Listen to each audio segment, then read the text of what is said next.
Hello everyone. तो last जो हमने करा था वो था सैपर थ्योरी। सैपर थ्योरी के बेस पर हमने किया था कि मॉलिक्यूल्स की शेप्स कैसे प्रेडिक्ट करते हैं। ठीक है।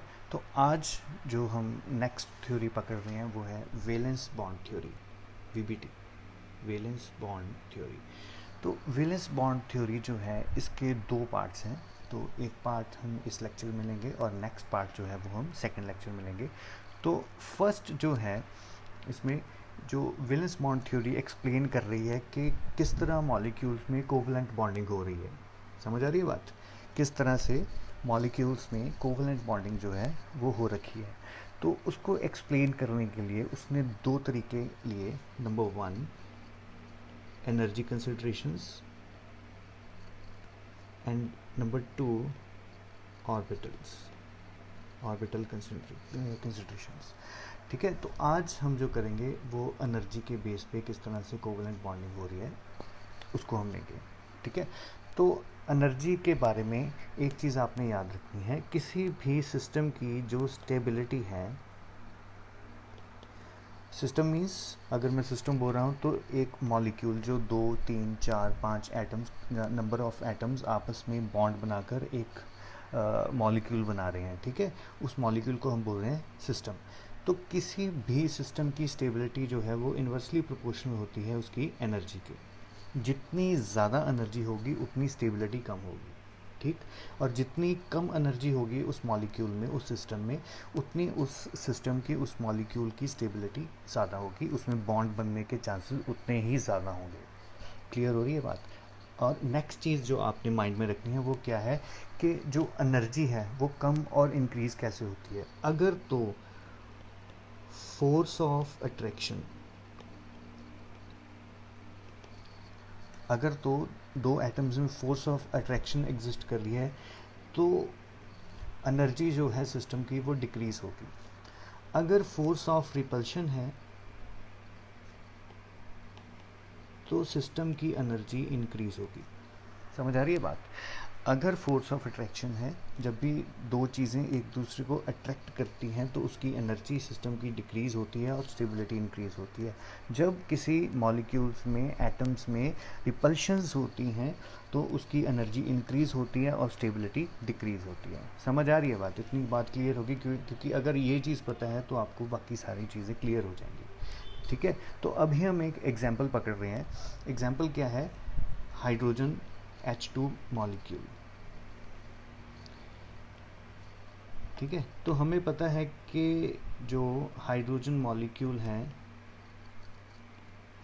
वो एग्जिस्ट करता है, उसमें दो हाइड्रोजन एटम्स में कोवलेंट बॉन्ड बन रहा है। तो हमने वीबीटी लगाकर ये एक्सप्लेन करना है कि किस तरह से उसमें बॉन्ड फॉर्मेशन हो रही है। बेसिकली हमने एक्सप्लेन करना है कि उसमें फोर्स ऑफ अट्रैक्शन एटम्स में ज़्यादा है और फोर्स ऑफ रिपल्शन कम है। तो ये किस तरह से हो रहा है, ध्यान से देखना आपने। तो ये देखिए, मैं दो एटम कंसिडर कर रहा हूँ हाइड्रोजन के जो आपस में बॉन्डिंग बनाने की कोशिश कर रहे हैं। एक को मैंने बोल दिया HA, एक को बोल दिया मैंने HP। क्लियर? ठीक है। तो अभी यहाँ पर मैं ड्रॉ कर रहा हूँ, ये है न्यूक्लियस A एटम का। ठीक। और इसके साथ इसमें एक इलेक्ट्रॉन भी है तो मैंने यहाँ पर शो कर दिया एक इलेक्ट्रॉन A एटम का। क्लियर? दूसरी तरफ एक B एटम है, जैसे मैंने बात करी है यहाँ पर, तो उसमें इसको अलग कलर से शो करते हैं। उसका न्यूक्लियस है उसी तरह से B एटम का, और उसी तरह से उसका भी एक इलेक्ट्रॉन है। ठीक। तो ये दो एटम्स हैं अलग अलग, एक A एटम है और एक B एटम है, और ये आपस में अभी बॉन्ड बनाने की कोशिश कर रहे हैं। तो सबसे पहले देखेंगे कि इसमें कौन कौन सी फोर्स ऑफ अट्रैक्शन एग्जिस्ट कर रही है।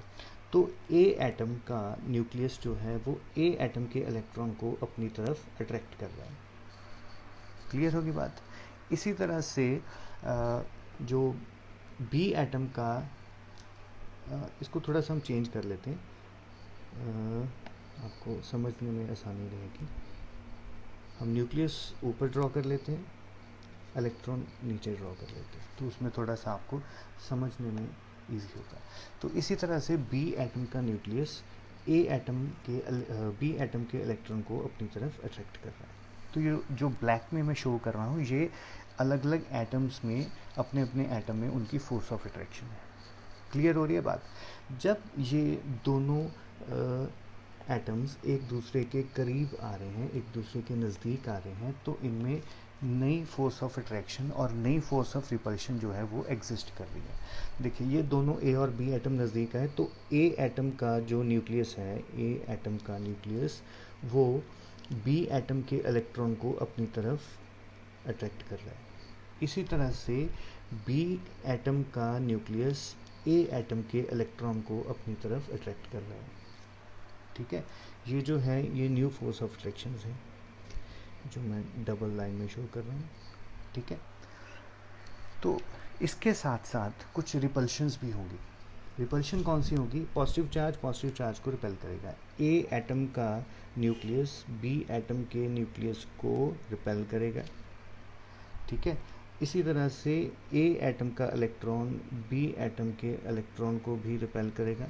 तो इसमें ये दो फोर्स ऑफ रिपल्शंस होगी। ठीक है, तो अभी हम देख रहे हैं कि इसमें फोर्स ऑफ अट्रैक्शन का मैग्नीट्यूड फोर्स ऑफ रिपल्शन के मैग्नीट्यूड से ज़्यादा है।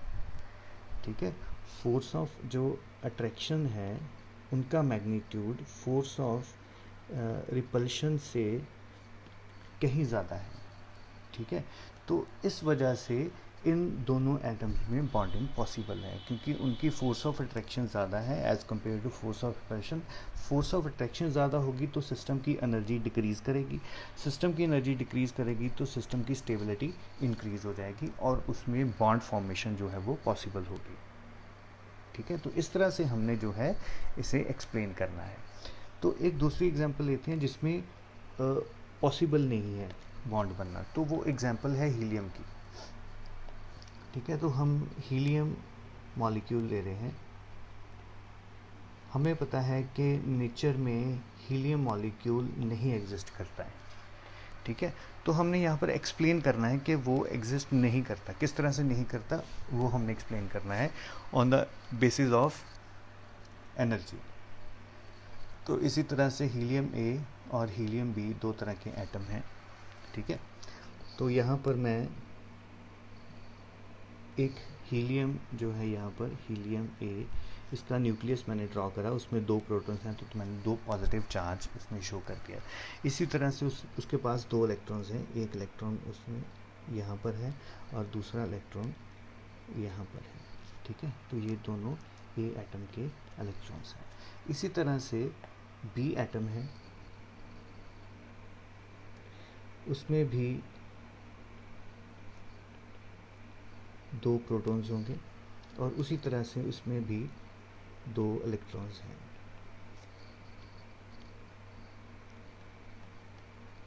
ठीक है, तो नेक्स्ट वही चीज़ देखते हैं कौन कौन सी फोर्सेस एग्जिस्ट कर रही हैं।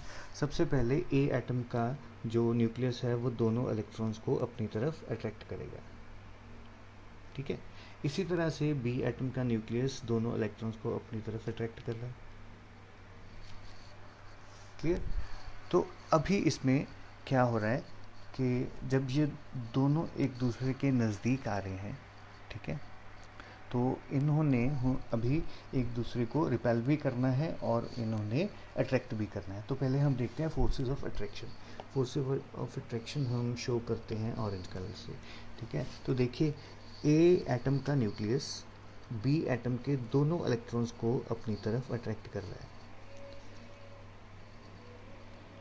ठीक है, इसी तरह से बी एटम का न्यूक्लियस ए एटम के इलेक्ट्रॉन्स को अपनी तरफ अट्रैक्ट कर रहा है। ठीक है, क्लियर होगी बात आपकी? तो नेक्स्ट है, अभी इसमें और कोई अट्रैक्शन नहीं हो सकती, अभी हमें देखना है इसमें रिपल्शंस कितनी हो सकती है। तो रिपल्शंस को हम शो करते हैं डार्क ग्रीन से।